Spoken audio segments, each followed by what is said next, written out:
Hello दोस्तों, you are very welcome to our YouTube channel. आज हम करने जा रहे हैं miscellaneous examples of chapter 2 that is relations and function. ठीक है, वीडियो को शुरू करते हैं। एंड आई होप आपने अभी तक चैनल को सब्सक्राइब कर लिया होगा। अगर नहीं किया तो please subscribe our channel.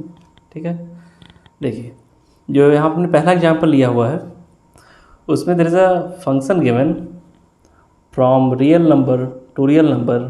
It means it is a real function और हमको इसका ग्राफ स्केच करना है।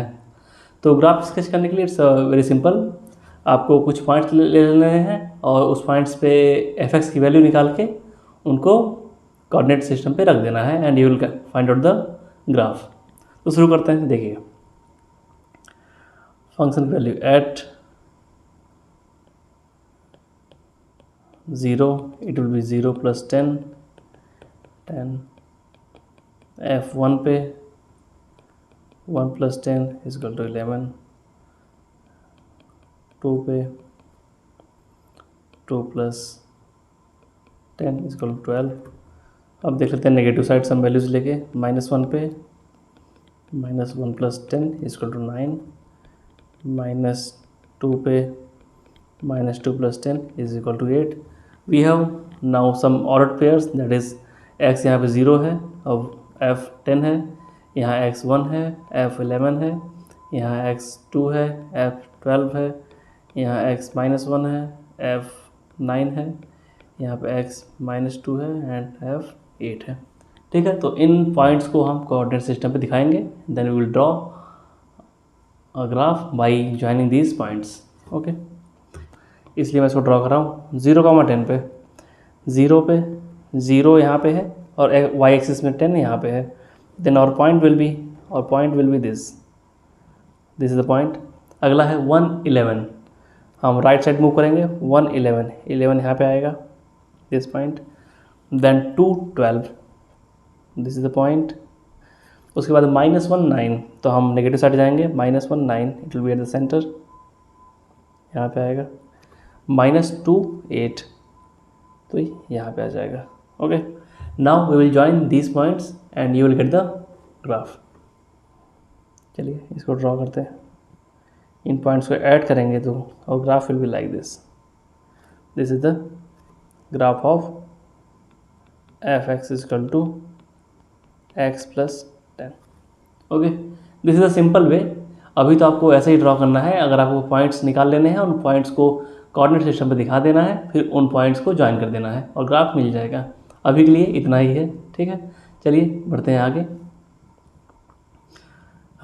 There is some remark if some equation is given in this format like F X = mx + c, मतलब m × x + c। Here is x is variable, x की values हम very करेंगे और m and c is constant. ठीक है, F x. और जो पीछे एग्जांपल था उसको हम लेते हैं और समझते हैं कैसे कंपेयर कर सकते हैं हम इसको। पीछे एग्जांपल क्या था? F X = x + 10 F X = x + 10। यहाँ पे m की वैल्यू हो जाएगी 1 एंड 10 की वैल्यू हो जाएगी, सॉरी c की वैल्यू हो जाएगी 10। ओके, तो इसे हम कहते हैं linear function. This is called linear function where m and c is constant and above function is example of this linear function. ठीक है, इसका नोट कर लीजिए इस रिमार्क को। कोई भी ऐसा इक्वेशन दिया गया है जिसमें x की पावर 1 है और सिंगल x है और x से मल्टीप्लाई है सम कांस्टेंट और उसके अलावा उसके साथ एडिशन है सम कांस्टेंट, तो उसको हम कहते हैं लीनियर फंक्शन। लीनियर का सिंपल सा मतलब, लीनियर मतलब स्ट्रेट लीनियर। ठीक है, तो इसको लीनियर फंक्शन इसीलिए कहते हैं because the graph of this function is straight. ठीक है, देखिए यहाँ पे आपका मैंने कंपेरिजन करा दिया। आई होप आप समझ गए होंगे। On this concept some questions are asked in miscellaneous chapter. ठीक है, इस कॉन्सेप्ट को क्लियर रखिएगा। अब हम आगे बढ़ते हैं टुवर्ड द नेक्स्ट क्वेश्चन। देखिए यहाँ पे बोला गया है let R be a relation from q to q। q means what? You know that q represents rational number। ठीक है, रेशनल नंबर क्या होते हैं? Those numbers which can be written in the format of p/q where q should not be equal to 0 and p and q belongs to set of integers. ठीक है, तो इसको आप इस तरीके से डिफाइन कर सकते हैं कि रियल नंबर के सेट में से इर्रेशनल नंबर निकाल लीजिए, जो भी बचता है सब रेशनल है।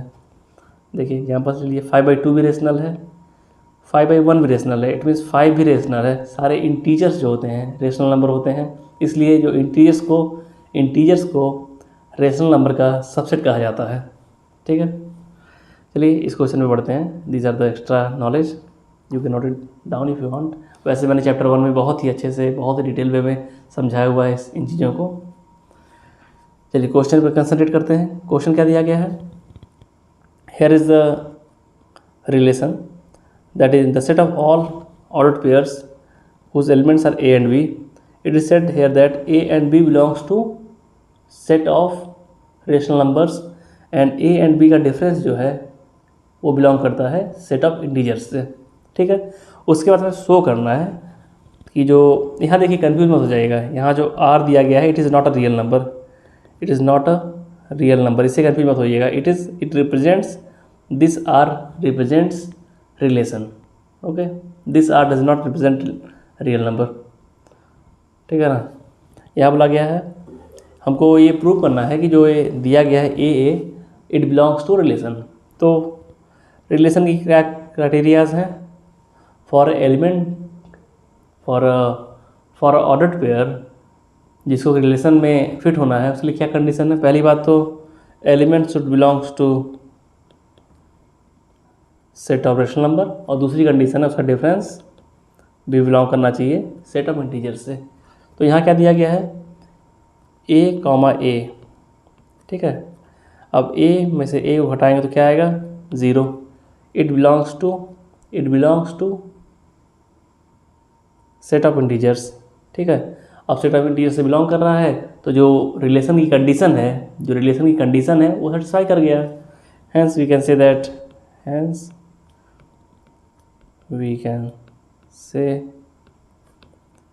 a, a will belong to relation। ठीक है, थोड़ा क्विक हो गया है। ठीक है, कुछ लोग को मे भी समझने में दिक्कत हो, that's why I am repeating again. देखिए रिलेशन में किसी ऑर्डर्ड पेयर को होने के लिए दो कंडीशन है। पहली कंडीशन है कि जो दोनों एलिमेंट हैं ऑर्डर्ड पेयर के वो आपके रेशनल नंबर से बिलोंग करें, और दूसरी कंडीशन है उन दोनों का डिफरेंस जो है वो बिलोंग करना चाहिए सेट ऑफ इंटीजर्स से। ठीक है, तो गिवन ऑर्डर पेयर क्या है हमारा? गिवन ऑर्डर पेयर है हमारा a, this is given order pairs. अब हम इस पर चेक करेंगे कि जो ऊपर दो कंडीशंस दी गई थी वो फॉलो अप हो रही हैं कि नहीं। तो हमने इसका डिफरेंस निकाल लिया, इसका डिफरेंस निकाला तो हमें मिला 0। 0 बिलोंग कर गया जेड से, 0 तो बिलोंग करता है ना, 0 is also an integer, 0 belong करता है जेड से। तो जो ये वाली कंडीशंस थी सेकंड वाली वो सेटिस्फाई हो गई, सेकंड कंडीशन इज सेटिस्फाइड। ठीक है, जब सेकंड कंडीशन सेटिस्फाई हो गई और फर्स्ट कंडीशन को तो क्वेश्चन में दिया गया था कि all A belongs to set of rational numbers.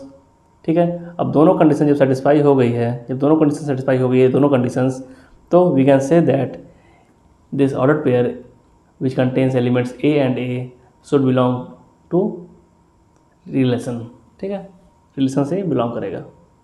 I hope अब आप समझ गए होंगे। अगर फिर भी समझ में नहीं आया तो अभी कुछ क्वेश्चंस मैं कराऊंगा मिसलिनियस चैप्टर में, वहाँ भी इसी तरह डिटेल वे में मैं पढ़ाऊंगा आपको, वहाँ आपको समझ में आ जाएगा। ठीक है, हल्का सा ट्रिकी है ये क्वेश्चन, ये जो सो दैट और वेरीफाई वाले क्वेश्चन होते हैं हल्का ट्रिकी होते हैं, बस स्ट्राइक करने की देर। अगर एक बार स्ट्राइक कर गया तो समझ में आ जाएगा, बट वही स्ट्राइक जो तो नहीं करता है छोटा सा स्ट्राइक पॉइंट, तब तो समझने में दिक्कत होती है। ठीक है, और दूसरा क्या दिया गया है, यहाँ क्या कहा गया कि अगर ए बी बिलोंग करता है रिलेशन से तो बी ए का जो ऑर्डर्ड पेयर है वो भी बिलोंग करेगा रिलेशन से। तो कंडीशन क्या है? देखिए कंडीशन क्या है, if this ordered pair belongs to R it implies that, इसका जो डिफरेंस है वो बिलोंग करेगा जेड से। ये गिवन है कंडीशन। ठीक है,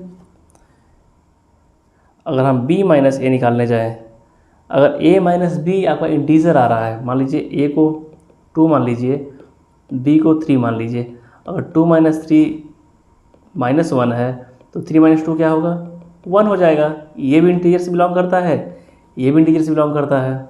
ओके, बट साइन अपोजिट हो जाएगा।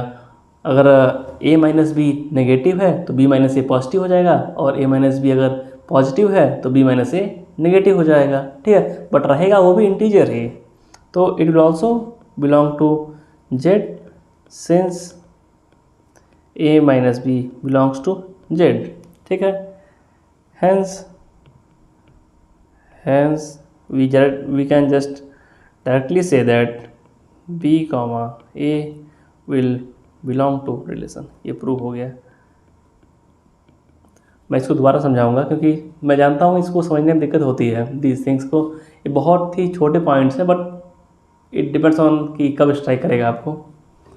देखिए यहाँ पे क्या दिया गया है, यहाँ दिया गया है एक ऑर्डर पेयर जिसके एलिमेंट ए एंड बी हैं।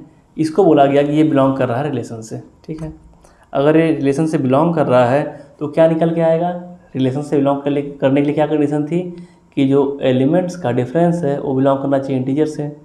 तो ये कंडीशन हमने लिख लिया यहाँ पे। ठीक है, ओके। अब अगर a - b का डिफरेंस इंटीजर है तो b - a भी इंटीजर होगा, बट बस नेगेटिव हो जाएगा। अगर a - b -2 आ रहा है तो b - a +2 आएगा, इतना ही होगा, बट +2 भी तो इंटीजर से बिलोंग करेगा। ठीक है, वही यहाँ लिखा गया है, b - a भी इंटीजर से बिलोंग करेगा सिंस a - b इंटीजर से बिलोंग कर रहा है, सेट ऑफ इंटीजर से। ठीक है, अगर ये इससे बिलोंग कर गया तो जस्ट हम लिख सकते हैं hence b this order pair will belong to relation. ठीक है, अब आई होप समझ में आ गया होगा, मैंने 2 बार इसको भी समझा दिया है। चलिए अब आगे बढ़ते हैं टुवर्ड द नेक्स्ट क्वेश्चन। देखिए यहाँ क्या बोला गया है, यहाँ बोला जा रहा है कि ए बी का जो ऑर्डर पेयर है वो बिलोंग कर रहा है रिलेशन से। तो same thing will do here again, A B belong कर रहा है रिलेशन से, तो it implies that a - b is belonging to set of integers. और किसी ने कहा b, c बिलोंग कर रहा है रिलेशन से, तो what it implies that b - c will belong to set of integers. अब यहाँ पूछा जा रहा है कि क्या a, c का जो ऑर्डर्ड पेयर है वो भी रिलेशन से बिलोंग करेगा। देखिए आप अगर a - c को लिखना चाहें किस तरीके से लिख सकते हैं, you can write it down in this way, a - b plus b - c। ठीक है, if a - b belongs to integer, b - c belongs to integer, और 2 इंटीजर को आप ऐड करेंगे तो इंटीजर ही आएगा, then this whole will also belong to integer. ये प्रूव हो गया ना, ये प्रूव हो गया। अब यहाँ लिख सकते हैं लिखने के लिए, since a - b belong to integer and b - c belongs to integer. ठीक है, अब कुछ लोग कहेंगे ये स्ट्राइक कैसे करेगा, ऐसा लिखना है। ये स्ट्राइक करेगा विथ प्रैक्टिस। आप जब प्रैक्टिस बहुत करेंगे मैथमेटिक्स की तो स्ट्राइक करने लगेगा। और कुछ लोग का भी विश्वास होता ही नहीं हो लाइफ टाइम कि ऐसा स्ट्राइक करेगा भी। तो I will give you an example that when I was in the class 11th, तो जब 11th और 12th के बीच में जो 2 महीने गैप था, उस ड्यूरेशन में मैंने एम एल खन्ना की एक बुक आती थी उस टाइम, 2011 में मैंने 11th पास किया है। तो एम एल खन्ना की बुक आती थी, वो इतनी मोटी थी, इतनी मोटी बुक थी वो। मैंने वो सॉल्व की थी 2 महीने में, और उससे कुछ चैप्टर सॉल्व किए थे, जैसे कि कोऑर्डिनेट ज्योमेट्री हो गया, फंक्शंस हो गए, 3D हो गया। तो जब मैंने उस किताब से काफ़ी क्वेश्चन सॉल्व कर लिए, बहुत मतलब दिन भर रात भर वाले ऐसी प्रैक्टिस करता था मैं, तो एक बिलीफ अंदर आ जाता था, अंदर आ गया था कि हाँ कुछ भी आएगा आई विल सॉल्व इट। तो जब मैं क्लास 12th में गया, I was preparing for eight that time IIT JEE। उस टाइम एडवांस नहीं होता था फर्स्ट टाइम में। तो JEE जब मैंने दिया, जब मैं तैयारी कर रहा था JEE का, तो एक अंदर से बिलीव था कि whatever will be there in the question paper I will solve it. अगर आपके अंदर ऐसा बिलीफ आ गया, और ये बिलीफ तभी आएगा when you will do practice, without practice की नहीं आने वाला है कभी भी है। अगर आप सोचें कि 2-3 क्वेश्चन लगाने में हो जाएगा तो इट नेवर हैपेंस। और जब बहुत प्रैक्टिस करेंगे अबाउट एनीथिंग तो एक अंदर बिलीफ आ जाएगा और सब कुछ आप सॉल्व कर लिया करेंगे बहुत ईजिली। ठीक है, everything depends on your belief. अगर आपके अंदर बिलीफ है तो you can do it. It's about anything, not about the just study. ठीक है, तो मैं अभी जैसे कि presently I am working in the Coal India Limited as an officer. तो मेरा यहाँ पे काम है, जो मशीनें होती हैं HEMMs, heavy earth moving machines, तो उनका साइज़ जो होता है, आप एज्यूम कर लीजिए कि जितनी आपकी हाइट है उतना उसकी डबल हाइट के टायर्स होते हैं मशीनों के। ठीक है, और कुछ मशीनें इतनी बड़ी होती हैं कि जो आपका घर है पूरा, अगर आपका कमरा मान लीजिए 12 बाई 12 फीट का है, तो एक बार में अपने बकेट से उठा सकती हैं, इतनी बड़ी मशीनें होती हैं। तो when I was here at that time, मशीनें ब्रेक डाउन होती थी, मतलब ख़राब होती थी, और लोग घबराते नहीं थे, बस जाते थे, काम करते थे, सही हो जाती थी। और मैं स्टार्टिंग में घबरा जाता था। तो धीरे धीरे जब मैं रहना शुरू हुआ मशीनों पे, मशीनों को मैंने देखा कैसे लोग सही करते हैं, फिर अब मुझे काम नौकरी करते हुए यहाँ पे 2 साल होने वाले हैं ऑलमोस्ट, अब मुझे भी घबराहट नहीं होती। There is an believe in myself that अगर कुछ भी होगा मशीन में तो हम सही कर लेंगे उसको। तो बिलीव वर्क्स, अगर आपके अंदर बिलीव है किसी भी चीज़ के लिए तो यू कैन डू दैट। ठीक है, तो चलिए इस क्वेश्चन को मैं एक बार समझा देता हूँ एग्जाम्पल लेके। लेट अस अज्यूम A की वैल्यू 4 है, B की वैल्यू 3 है एंड C की वैल्यू 2 है।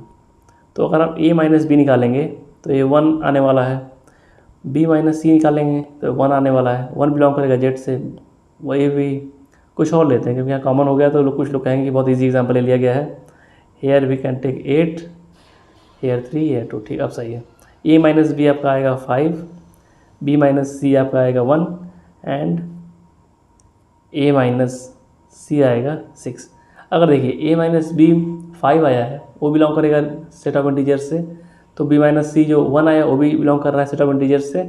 तो जब हम निकालने जाएंगे A माइनस सी, तो ये दोनों का समेसन ही आएगा इन दोनों का, तो वो भी बिलोंग करेगा सेट ऑफ इंटीजर से।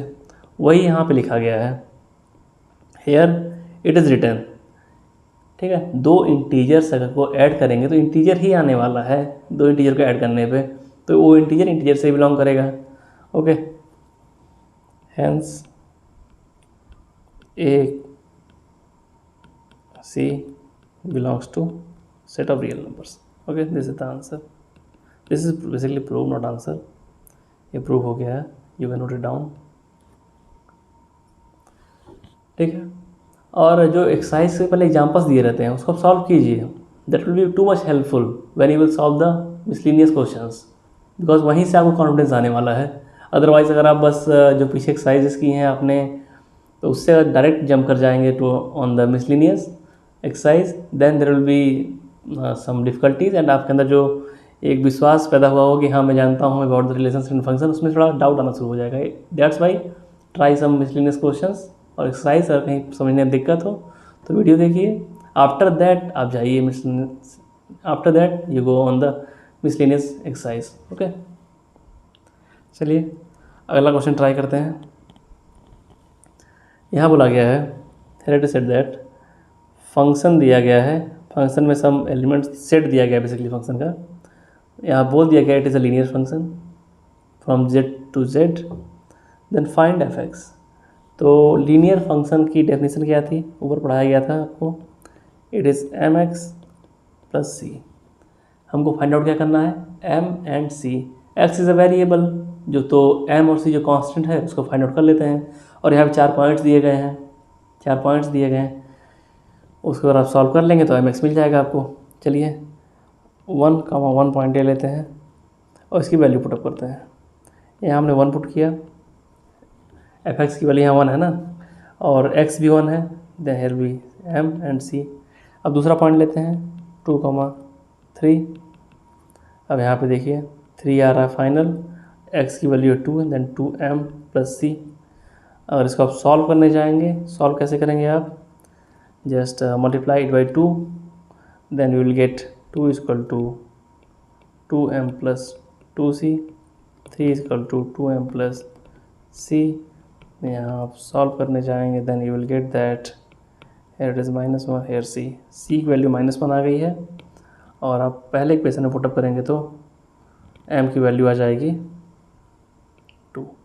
ठीक है, this is solved and our equation will be f(x) is equal to 2m -1। This is our equation.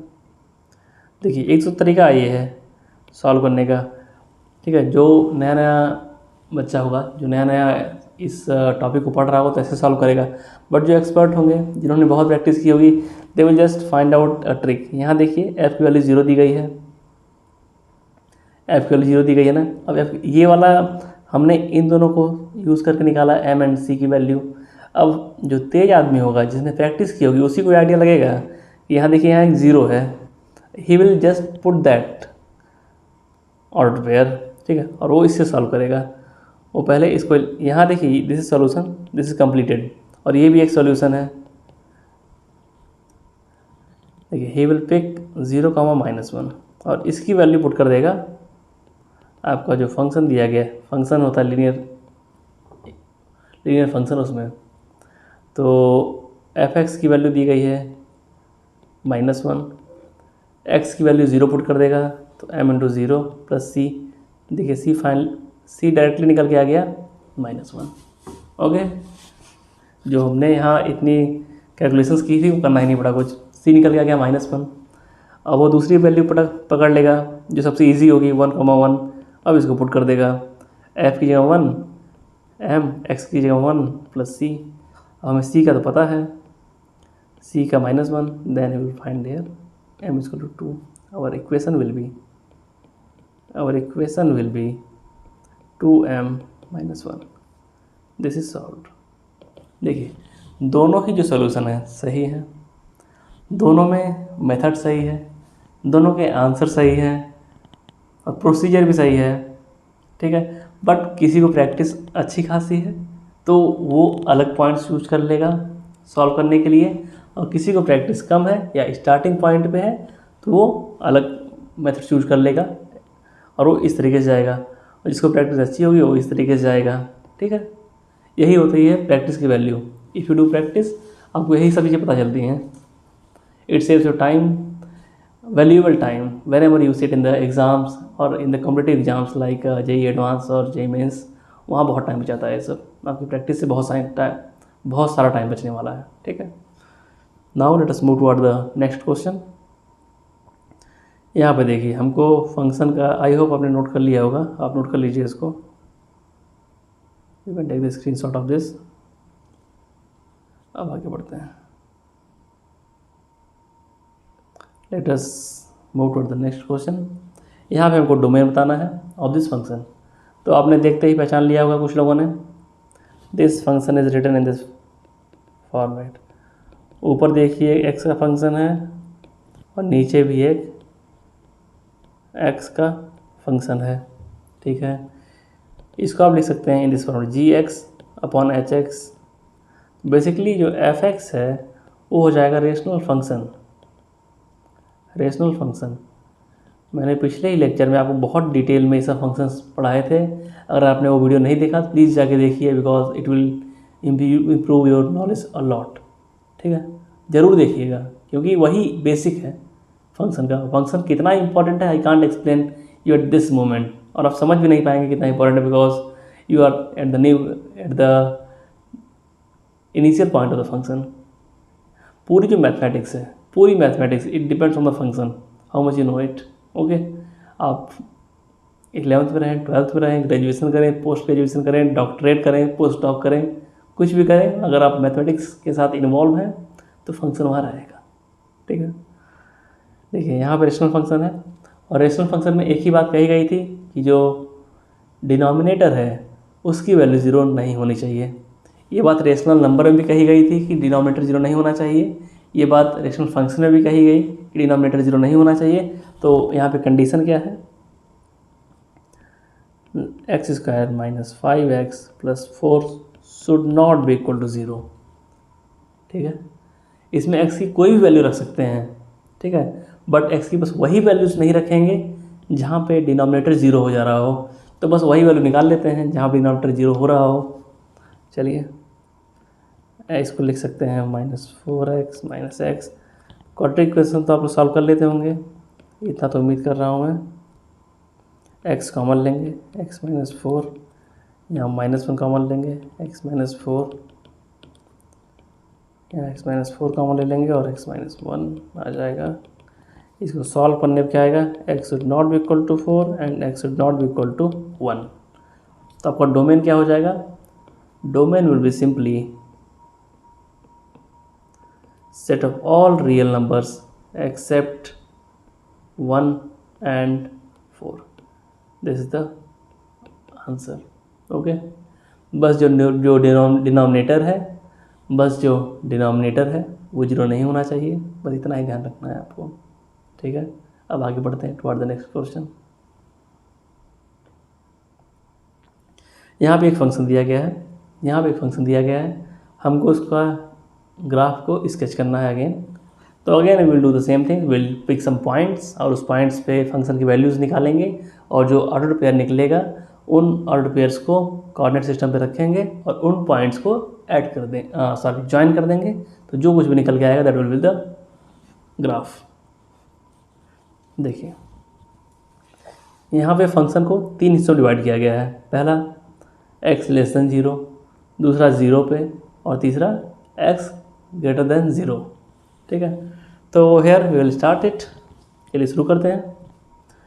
पहले कुछ पॉइंट्स लेंगे लेस देन 0 वाले, लेट इट -3 लेते हैं। तो क्या आएगा 1, -3, यहाँ हो जाएगा 4। -2 लेते हैं, 1 -2 इट विल बी 3। -1 ले लेते हैं, 1 -1 इट विल बी 2। 0 पे तो दिया ही है कि 1 हो जाएगा फंक्शन। और अब 1 लेते हैं, देन 1 + 1 = 2। 2 लेते हैं, 2 + 1 = 3। 3 लेते हैं, 3 + 1 = 4। ठीक है, now we have these points are -3, 4। From where here we will get -2, 3। from here -1, 2। from here 0, 1। from here 1, 2, 2, 3, 3, 4। ठीक है, इन पॉइंट्स को हम इस कोऑर्डिनेट सिस्टम पे रखेंगे and will find out the value. चलिए पहला पॉइंट लेते हैं -3, 4। तो -3 यहाँ पे है और 4 यहाँ पे है, तो पॉइंट आपका आ जाएगा ये वाला, it will be the point. दूसरा है -2, 3। तो -2, 3 यहाँ पे आ जाएगा। तीसरा है -1, 2। तो -1, 2 आपका यहाँ आ जाएगा। चौथा है 0, 1, इतना हो चुका है देखिए, 0, 1, देन 0, 1 विल बी इट। चौथा हो गया, पांचवा पॉइंट है 1, 2, then 1, 2, this is the point. अगला है 2, 3, then this is the point. अगला है 3, 4, then this is the point. Okay, now will join this points and will get the graph. इन पॉइंट्स को ज्वाइन कर दीजिए।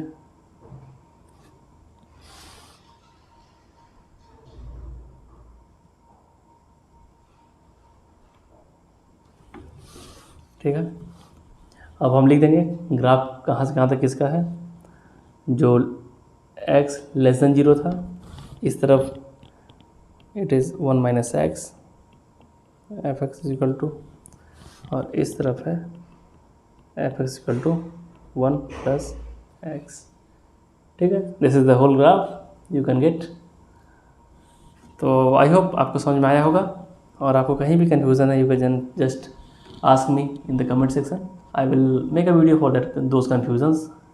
I will collect all the questions which I will get in the comment section and I will make a video, solution video of those confusions. Okay, आज का lecture यहीं पे ख़त्म होता है and thank you for listening me and having such a patience and have a good day. Okay, thank you and please subscribe our channel so that we can grow together.